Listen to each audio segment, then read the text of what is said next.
In this video, I'm going to show you a foolproof way to get these perfect miter drops, and that's if you're doing a higher end project or you're just doing millwork in your own home and you want something a little nicer than just notching around an outlet or a vent or something like that. So hopefully you guys enjoy the video.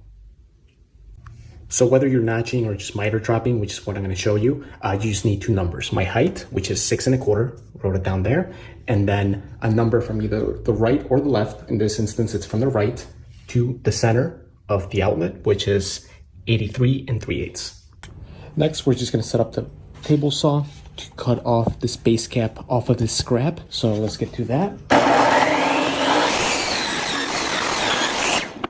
Okay, so we got a nice chunk of base cap. So I'm going to show you what to do with this next. So now that we got our base cap, I'm going to start cutting the angles to wrap around the outlet, and I'm going to go with 31.6. And the only reason for that is I don't want it at 45. I want it to ease into the outlet, and there's a detent there, so my cuts are going to be precise. Let's get to it.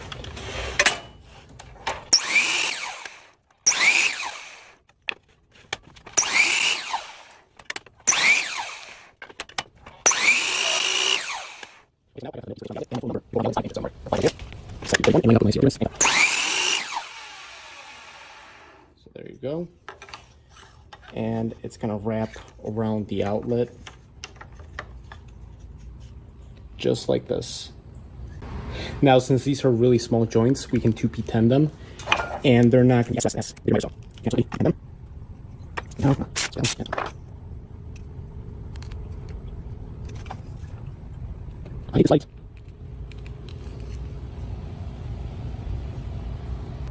So next we're going to take the piece that we're going to route out and mark where the bottom of the outlet is, where it meets the outlet, and that's this line right here. So we're going to take our pattern and put this top underneath that line and mark our miters here and here.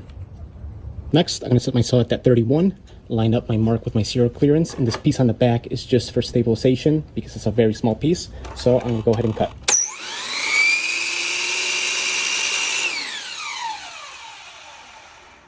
There you go. So we have our piece. Now we got to create the cutout on the baseboard, so the notch. So you can do that one of two ways. You can just put this piece here, trace it, and cut this with a jigsaw. Or what I'm going to do is I'm going to create a pattern around this so I can hit it with a router and the flush bearing bit. So to do that, I need two angles, my 31 and then this angle right here, which we'll find really quick with a square. Just line it up there, and it's giving me 26. So I'll show you what to do with that 26. So creating the pattern is really quick. So we're going to need two pieces at 26, two at 31.6, and then just a long flat piece. So let's get them cut.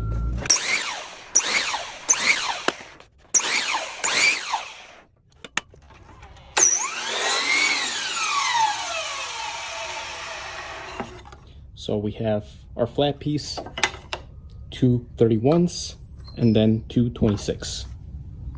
Okay, so we have all our pieces, so we're just gonna lay this flat one right underneath our miters.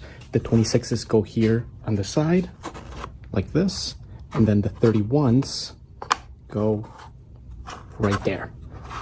So again, there's no measuring, there's none of that, just cutting your angles and puzzling them together. So we're gonna glue them, and we got our pattern.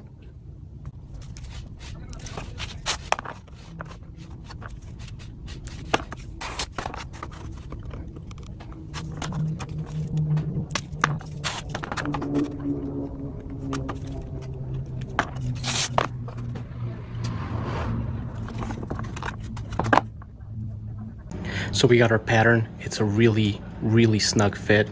So now we're just gonna trace our center on the baseboard, which, if you guys remember, was 83 3/8. So we're gonna go ahead and mark 83 3/8 right there.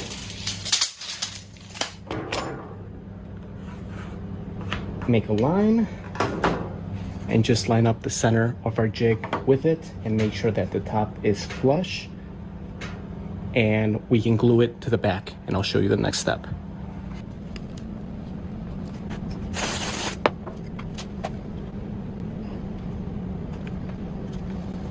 All right, so our pattern is centered straight and attached. So all we're gonna do now is lay it down and hit it with the router and a flush bearing bit. So we can just hit it from the top. Alrighty, let's route it.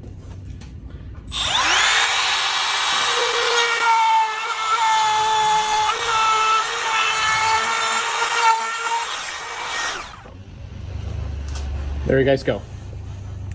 Alrighty, moment of truth. We're gonna fit this in its spot. So